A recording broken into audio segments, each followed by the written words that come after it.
Wayanad പുൽപ്പള്ളിയിൽ gas cylinder ലീക്കായി വീടിന്റെ മേൽക്കൂര തകർന്നു. കണ്ടേത്ത് വർഗീസിന്റെ വീടിനാണ് കേടുപാടുണ്ടായത്. ആളപായമില്ല. സുർജിത്ത് അയ്യപ്പത്താണ് ചേരുന്നത് വിവരങ്ങളുമായി. സുർജിത്ത്, അപ്പോ ഗ്യാസ് സിലിണ്ടർ ലീക്കായി തീപിടുത്തമുണ്ടായി, വീടിന്റെ മേൽക്കൂര തകർന്നത് എങ്ങനെയാണ് വിവരങ്ങൾ?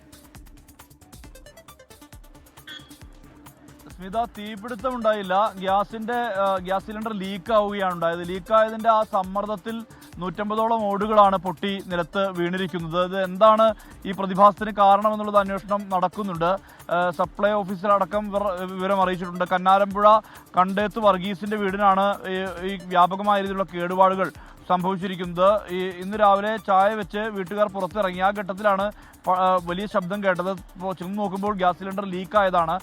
ഒപ്പം തന്നെ ഈ ഓടുകളെല്ലാം തന്നെ താഴേക്ക് തകർന്നു വീഴുന്ന ഒരവസ്ഥയാണ് ഉണ്ടായിട്ടുള്ളത്. ഇത് എന്താണ് ഇതിന് കാരണമെന്നുൾപ്പെടെയുള്ള കാര്യങ്ങളിൽ അന്വേഷണം നടക്കുന്നുണ്ട്. വീട്ടുകാർക്ക് മറ്റ് അപകടങ്ങളോ മറ്റൊന്നും തന്നെ സംഭവിച്ചില്ല. ഇത് പൊട്ടിത്തെറിയല്ല ഉണ്ടായത്. ഗ്യാസ് ലീക്കായതിന്റെ സമ്മർദ്ദത്തിലാണ് വീടിന്റെ മുകൾ തട്ടിലുള്ള ഓടുകൾ നിലംപൊത്തിയത് എന്നുള്ളതാണ് ഏറ്റവും പ്രധാനപ്പെട്ട കാര്യം. സ്മിത.